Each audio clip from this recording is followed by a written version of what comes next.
Hello, everyone. Today I'm going to be discussing the 2024 GOP candidates and some of the positive, negatives, and what each candidate kind of is, the electoral history and whatnot, both in general and in a primary. Now, this video is the bulk of this video is going to be focused on the two main contenders, Ron DeSantis and Donald Trump. So skip to this time to go and check out the actual useful part of the video. I'm a little sick, so apologize. But I will go over all the declared candidates, most of the candidates that have expressed interest, but a lot of them are like less than 1% in Iowa, so they're going to get like 30 seconds dedicated to them. So let's get into it. And a reminder, if you like the video, you should probably click the like button and maybe click the subscribe button too. So here's the list of people we're going to be talking about and in order up on the screen. So let's get started with the less than 1% in Iowa gang, rapid fire edition.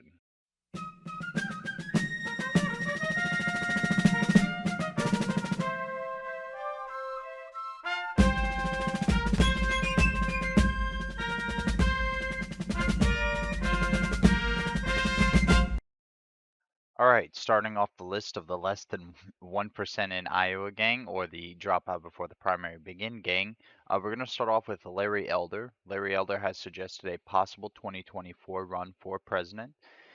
Elder is best known for his 2021 recall election against Governor Newsom. GOP lost this race, and a big part of that, in my personal opinion, was that the race went from, hey, let's just recall Governor Newsom, into, hey, let's vote Larry Elder into the governor's office. Elder is also a radio host, talk show host guy. I'm not really sure, to be honest. He's nothing special. Like, generic Trump boomer to the max. So less than 1% in Iowa if he makes it. Maybe 200 votes. Next up is actually one of the first candidates to actually declare for the 2024 race, and that would be Corey Stapleton. Corey is a 2 times failed candidate in Montana GOP primaries, and his only elected position, which was only statewide elected position, was the Montana Secretary of State in 2016, which he ran unopposed in the primary. He's lost primaries both to Zinke and Rosendale. He hasn't been an elected official for over 2 years now. And his campaign slogan is paid forward, and his website has this like weird cursor thing going on, but ultimately he hasn't won a Montana GOP primary once at any significant portion, and he has little to no name recognition, and his vision appears to be a generic conservative with a small government normal twist. He simply doesn't have the money or the name to get anywhere. Asa Hutchinson is the former governor of Arkansas, and he served in the Bush administration. Hutchinson has been teasing a 24 run for quite a while now. He's been a vocal critic of Trump, despite being the governor of Arkansas, and he doesn't have a base. Maybe he'd do okay in Arkansas, but I think Arkansas is after Super Tuesday. I'm not sure. So he has little money, little name recognition, no policies to separate him from the rest of the pack. He'll be another loser, and he's apparently making his official decision April this year. Next up is, I'm just gonna say his first name, Vivek. He teased his 2024 announcement 1 day ago. He is in charge of the Anti-Woke Incorporation. I'm going to be honest, I don't know who he is. Saw an article. He's eyeing a run for the GOP primary. I don't know how much money he has, but if so, maybe he'll be the Bloomberg of the Republicans for this cycle. We'll see like 10,000 ads for him 24/7, and then he'll barely break 100 votes. So, yeah. All right, next up is former Governor Chris Christie. He has also teased a 2024 run. You may remember Governor Chris Christie as the guy who managed to go from 70% approval rating down to 12%, or the guy who managed to underperform Jeb Bush in 2016. I have no idea why people are even taking him mildly serious. He's a nothing special normie con with some rhino tendencies who thinks Trump can't win 2024, but he could. Spoiler, Chris Christie's won't even break 0.5% in Iowa. Now, if we determine candidates by how many Subway sandwiches he can eat, he would be a top contender. Now on to everyone's favorite resist lib style neocon, John Bolton. No one likes him. A Bolton Cheney ticket could bring back a massive landslide for the Democrats. I have stated that Florida, Iowa, and Ohio are all part of the GOP floor. Bolton would be one of the few candidates able to lose that floor. He has resist lib style rhetoric against Donald Trump and is probably the biggest neocon on the planet. So another less than 1%. Yeah. So that's everyone who's currently announced slash is intending on announcing that I think will be guaranteed under 1% or hell, probably even under 0.5%. And most of them will probably drop out before the primaries begin. But let's go on to the next group, the 1% to 10% gang, aka the spoiler candidates. All right, so like I just said, we are moving on to the spoiler candidates. These guys, I'm not saying they're going to get a lot of name recognition or 1 to 10%, but I'm saying these are the candidates who have a chance to break the 1% mark and get 1.1% or, maybe up to 10% if something crazy happened. First up is Mike Pompeo. Now, you take John Bolton, basically, and you give him MAGA rhetoric. That's it. He's also teased a 2024 run. He doesn't have the name or the money to break any higher than 5%, but you know what? He was a kind of well-liked member of the Trump cabinet, and I think he's one of the few candidates who would actually take away votes from Trump between Trump and DeSantis voters. So every other candidate is running a Trump critic style campaign, or probably would be. So I don't know, might be interesting.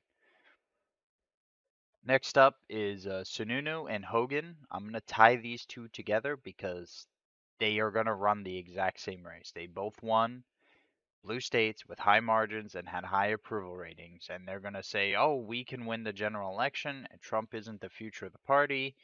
Both have also teased a 2024 run, and whether both enter only one, I think maybe 1 to 5% for each of them.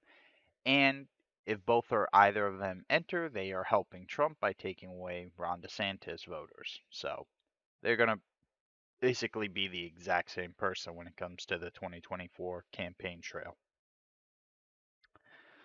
Uh, Next up is Ye, also known as Kanye West.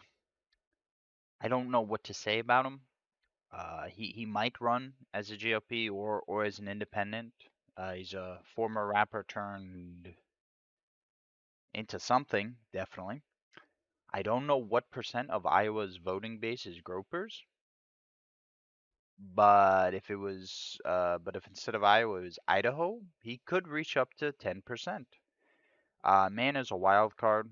I don't know how much money he's gonna dump into his race. So yeah, to sum up this section, I have no idea.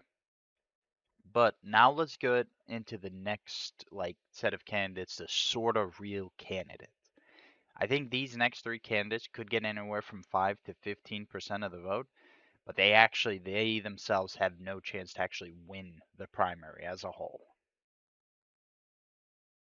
All right, so let's now get into the sort of real candidates, and of the sort of real candidates, the weakest I think is former Vice President Mike Pence. Mike Pence was picked as Trump's vice president, and his main job was making up with the religious right, which Trump did very poorly with in 2016. Pence overall is pretty conservative, but his favorabilities did drop quite heavily after Jan 6. And Pence has also teased a 2024 run, and in all the polls, including him, mind you, most of the polls are pretty schizophrenic. He sits at around 5 to 10%, which I see as reasonable, as he can court the religious rights vote, and that's probably about it. Now, while he is a sort of real candidate, there are two main real sort of real candidates. Confusing, I know. And the first of that is Nikki Haley. Nikki Haley is probably going to announce her presidential campaign February 15th, which has not happened at the time of this writing/recording. Haley is known as the former governor of South Carolina from 2011 to 2017 and was an ambassador to the United Nations for about a year. She has several times said she has never lost an election, but she did lose a primary in 2014 or in 2004. Overall, her ability to win elections is actually pretty terrible. In 2010 was the wave of the Tea Party revolution. She basically coasted to the primary victory for South Carolina governor. Ours did great everywhere, and she basically did the same or underperformed McCain from 2 years earlier. McCain did terrible. There was even a Green Party on the ballot and no Libertarian Party, so she can't even blame the Libertarians on that one. In 2014, she barely overperformed Mitt Romney. And yeah, so she's never really been an electoral juggernaut. She is a political rat moving to whatever gets her a win. Before June 2015, Haley was very pro-Confederate flag. July 2015, she removed the Confederate flag, and then in December 2019, she had once again stated that she was pro-Confederate flag. So she definitely moves with the tide and has no real ideas of herself. Haley, just like Graham, is also a very big, strong supporter of Israel, and she was a rather big Trump critic in 2016. But after he won the nomination, she did support him wholeheartedly. And I don't know if this is important, but during her time as governor, she vetoed about 50 bills as governor, and around 48% of her vetoes were overridden by the state legislative. So clearly a bit of discommunicated there, discommunication. Haley has been ridiculed by election Twitter as someone who will have no real life support and will be a less than 1% DOA. I think her being well, from an immigrant family, moderate record, I think it has some appeal. And depending on how much money she can raise and, what backroom deals are being made, she could probably even make it to Super Tuesday, gathering anywhere from 5 to 15% of the vote. And then she'll probably drop out, endorse whoever is currently winning to try and grab a cabinet spot in that administration. And now on to Mr. Third Place. As of right now, is a individual who has yet to confirm he's announcing, but is almost very certainly running. And that would be one Senator Tim Scott of South Carolina as well. Senator Scott has declined running for re-election in, I think it's 2026. And rumors are very heavy that he is going to be announcing for presidency. While Haley is pretty moderate, Scott is different in the fact that he's pretty establishment. He has a decent financially conservative record, but when it comes to race or cultural issues, his record is generally pretty bad. Tim Scott has, unlike Haley, been shown to be very strong electorally in South Carolina. His very first Senate run, he got 61% of the vote, while the same year Haley got about 54%. Scott has consistently gotten 60% in his elections for the Senate. Scott is a financially conservative individual who wants the Affordable Care Act repealed, believes in lower taxes, pro-life, anti-amnesty, anti-illegal immigration. He's also pro-Afghan war. He's a generic Republican through and through. However, he has some key faults that I think would really harm him in getting him that little extra bit that would make him a true contender.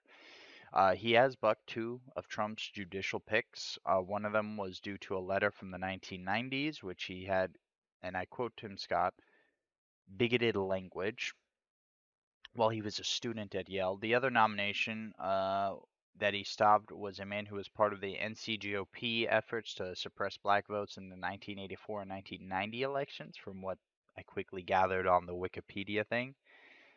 Point is, Scott's biggest weakness is when it comes to race relations, Scott goes pretty much always sides with the Democrats, just with Republican rhetoric. You know, anytime race is brought up with national attention, he does side with the Democrats. When Trump attacked BLM for rioting after Floyd's death, Scott called on him to delete the tweet attacking the rioters.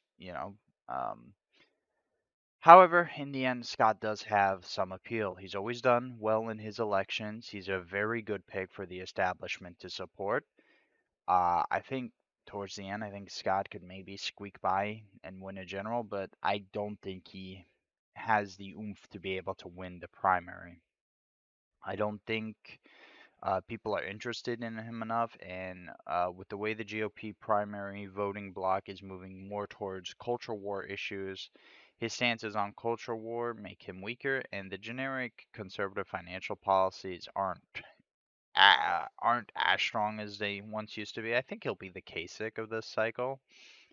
And for every additional race, if he makes it to Super Tuesday, I think Trump gets the nomination simply because he will be taking away Ron DeSantis voters, not many Trump voters. And now, speaking of Ron DeSantis, oh boy, controversial. Governor DeSantis. He has been extremely quiet on his desire to run for the presidency, mostly because here in Florida, if you run for an office and its term would overlap with your current term, whether you win or lose that election, you must resign before announcing or like within 10 days of announcing. He is the big challenger to Trump. Ron DeSantis is a founding member of the House Freedom Caucus. He got national attention when he shockingly won the 2018 Florida governorship. He has helped solidify the trends of Florida turning red, especially with his recent 19-point re-election in the nation's former favorite bellwether state. Now, unlike the other candidates we've been talking about, Ron DeSantis actually has a chance to win. So let's discuss. Now, Governor Ron DeSantis is probably the most conservative governor in the nation right now. He has been polling both behind and above Trump and is the only candidate to do so. Ron has been seen as the heir to the MAGA throne after Trump for quite a while, which means he's been gathering a bit of a base. Ron DeSantis has been taking public fights with woke companies and often seen as beating them. He has been pretty staunch on social issues and is a role model that more states should be taking up. His approvals within his own state with indies and suburbans have made him an obvious choice for being able to win a general. He lacks any of the January 6th baggage or a hostile personality that Trump has. This has made many people who want MAGA to win to divert to DeSantis rather than Trump. Currently in a primary, Ron DeSantis can attack Trump on the social issues, as he is more often more conservative than Trump on that front. In a primary, uh, Ron DeSantis would probably be able to get a bit of the moderate R's who dislike Trump and get the further right R's who, a primary fundamentally a bit further to the right than a general election, which is where that's helpful. It has also shown his ability to make and raise money. He raised a whopping 200 million for what was basically a safe race.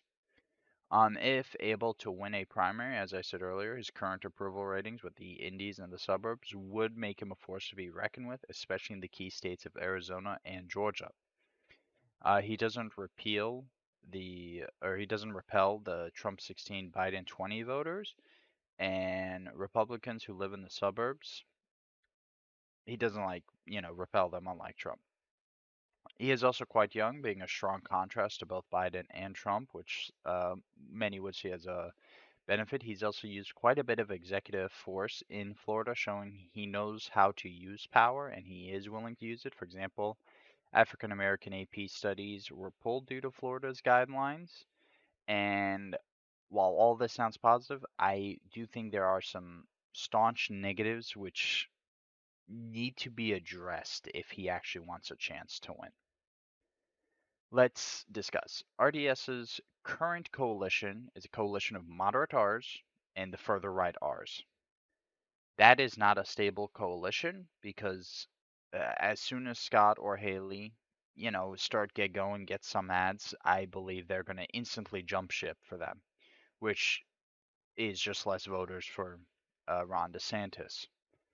Another weakness, and this is a true weakness I don't think is being talked about enough, is his stance on guns. The gun voter is generally pretty important during GOP primaries. He has endorsed and kept red flag laws in his state. He's taken years to pass constitutional carry, and the current one that is being passed doesn't even legalize open carry.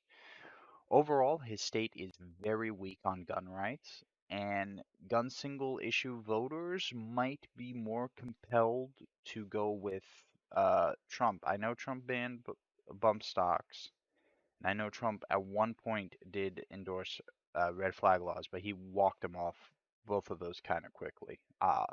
Anyway, now one could argue that that fault lies on the state legislative. Whether true or not, DeSantis will be blamed. That's just the reality of the situation. And also, if DeSantis could not stand up to his own state legislative, it gives an idea that he's not going to be able to stand up to the swamp in DC. He also has touted some fake victories. I think overall they're positive, but some of the further right might be a little disappointed with him in that sense. I mean, his big public fight with Disney has ended with Disney retaining their tax cuts, but they can't build an airport. They're under new management. I think it's a bit weak for what he was saying he was doing.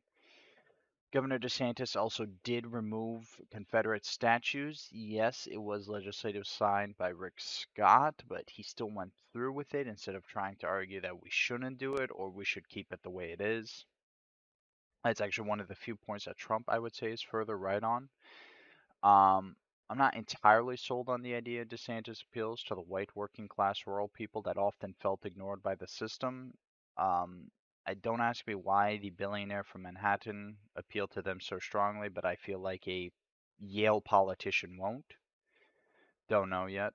Um, and whether those individuals are the key to winning the presidency is a different question. But another fault is in his approval ratings. Yes, they look good now. However, I would argue that being the most conservative governor gives the Democrats a lot of ammunition. The Don't Say Gay bill will not play well with moderate wine moms. You may say they attacked him for it and he won re-election by 19. I would say that's invalid because 2020, 2022, hundreds of thousands moved to Florida specifically for the freedom brand of Florida. And I think a lot of those individuals were way more politically active than most people who just move around for tax purposes. And it was also during a midterm, during a Democrat president, which means any, R should be able to win. That's not what happened, but still. So using the Florida 2022 elections as data for how he performs is not realistically useful. You'd be better off using the 2018 data, but that's up to you. In the end, if all is said and done, DeSantis wins the primary and goes on in general. I do believe that DeSantis will have only a slightly improved approval rating than Trump. Right now, he sits like 10, 15 points above Trump in independents in the suburbs. I don't think that's going to be the case come election day 2024 if he wins. Uh, like I said, the super conservative stuff will not play well with the independents. That's just the reality. And he has quite a bit of ammo that the Dems can use. DeSantis did vote for TPP, which I think is more of a losing some support during a primary rather than losing support in a general. But DeSantis did vote for a budget which included cuts to Social Security. That's going to be played in ads all throughout the retirement homes in Arizona and Wisconsin, and probably Georgia too. I am also worried that if we put up our most electable candidate, and we lose it, the GOP is going to have another serious black eye. And I think too many people are sleeping on Biden's incumbent advantage, but who knows? And another issue is that Ron DeSantis has a air of mystery around him in the sense that a lot of his money is from big donors. Um, the big donors. Ken Griffin's one of them, and it's not grassroots money. He is also really kind of unproven on foreign policy and immigration. He's made a few statements on those. None of them have been helpful to winning Trump voters, so a lot of questions remain with DeSantis, and that in itself is a weakness. I think people would rather go with the devil they know than the devil they don't. Now, this isn't to say I think Ron DeSantis is going to get blown out of the water by Trump, but these are legitimate criticisms I have of him running both in a primary and in a general, and I think it's important to acknowledge them, especially when we're having a discussion like this, because if you don't acknowledge the criticisms, you're gonna walk into 2024 thinking he's undefeatable, and it's not gonna end well. You know, that's the reality. But now let's move on to Donald John Trump, our 45th president. Where to start? The man who shocked the world, winning not only the 2016 GOP primary, but the 2016 election as a whole. The man who did some things that many said were impossible. He appointed the judges to get rid of Roe v. Wade. He slowed down legal immigration, built a record breaking economy, and then lost in 2020. Not covering how 2020 played out, but in the worst economy ever, he lost by around 44,000 votes. A lot of nostalgia surrounds Trump for many of the next generation of Republicans. He's been a frontrunner for 2024 since 2020. So let's discuss his pros and cons. It's not as in depth as Ron DeSantis, but I think that's because it's his pros and cons are a bit bigger and more obvious and not as subtle. Pros. Trump has a strong, loyal core group of supporters. There is a bit of a cult of personality around the man, and there are quite a few, if Trump ain't on the ballot, I ain't voting people. He is often seen as a voice of the unheard and forgotten blue collar worker in the Rust Belt, which, is once again a bit weird that the billionaire from Manhattan is the guy to do that, but says a lot about our politicians, I guess. And the format that he lost in 2020 has a lot of people just seeking some form of justice that I think will only really be quenched if he won 2024. And that's where a lot of his strength comes from in the 2024 primaries. A lot of people simply want justice, and Trump does have a cult of personality. I mean, full disclosure, I do too. I own 2 Trump flags, Trump welcome mat, like 26 Trump MAGA hats, and my daily driver mug I use every single day for my coffee, for my tea, or whatever is a Trump mug from 2020. It's been used for basically 3 years now, very consistently. And it's going to be tough to overcome this for Ron DeSantis. And he also does manage to come across to a lot of people as like a non-politician, which in itself I think has a lot of appeal from people who feel like they've been forgotten by DC. Um, and that cult of personality is really strong. And Mutual Mind on Twitter, he knows who he is. I won't say him, but his dad called DeSantis a rhino after Trump said so. And I think that grip is real. I think that grip cannot be understated. Uh, you know, yeah, when Trump attacks Ron DeSantis in the upcoming primaries, a lot of moderate R's are going to go, ew, that's disgusting. A lot of those moderate R's were not going to vote for Trump. I think what it's going to do is it's going to make those Trump voters way less resistant to swap. But I don't know as of right now. Trump has always been better on the offense than he has on the defense generally. And another thing is the Trump we see when he talks to normal people is something we don't see from our politician. Like I said, makes him human, and that's a good thing. Trump has also started talking about ballot harvesting, early voting. I think he's still against mail voting, but he has mentioned that now there's a game to be played, and we have to go for that. And he also isn't the most extreme culture warrior. The most important thing to most people when it comes to the president is the economy, immigration, and foreign policy. I don't think culture warrior is definitely a thing for the congressman. It is especially a thing for local representatives, but I don't think the presidency is seen like that as of right now. And he already has a record. People are going to remember the 2016 to 2019 economy when they're voting in that primary. They're going to look at a proven record of cutting down illegal immigration, cutting down legal immigration, and that's going to help him there too. And another thing that he easily blows Ron DeSantis out of the water on is his foreign policy. Foreign policy, for me personally, kingmaker of presidency, and his foreign policy was really good. And once again, it is a proven record, unlike Governor Ron DeSantis. Trump is also always been more socially right center, which, if he had the advertising abilities, would help him win moderates and indies in a sense. But he has a very toxic personality. And speaking of that toxic personality, let's get into some of the negatives. The man isn't without faults. His rhetoric and his ability to be attacked by the media hurts him a lot with independents and principled Republicans who are really annoying. January 6th is massive baggage, but I I don't know how much of an effect it will play in 2024. I mean, especially depending on the economy. He did lose to Biden. Rerunning a candidate is always in some ways a risk, and the groups that he does worse with leads him to start behind in Arizona and Georgia, which are both key states in a 2024 election.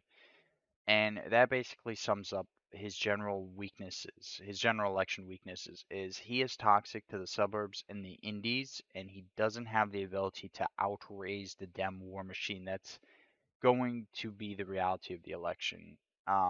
And in a primary, he's become cozy with many of the swamp guys, many of the rhinos, in a stark contrast to a 2016 Trump. Him campaigning with a Lindsey Graham and him saying, oh, you're gonna vote for Mike DeWine at that one rally when he got booed on stage. That's just the reality of the situation. I think a 2016 Trump would be far stronger in a primary as the base has moved further to the right, while Trump hasn't really changed his mind on a lot of that. But to sum up his negatives, it really just comes down to the fact that he is incredibly toxic to the suburbs and to the indies. And can he win 2024? I don't like predicting stuff that far out, but I would say yeah, he could win it. Trump is polling decently right now, but he always polls better when he isn't involved in the media. I will say that the Trump policy videos that come out are very good in my opinion, and if a 2016 Trump combined with the Trump in those policy videos was the candidate, I think he would be a very strong contender. But that's basically it for this video. I know I went a bit more into Ron DeSantis, but his record's unproven.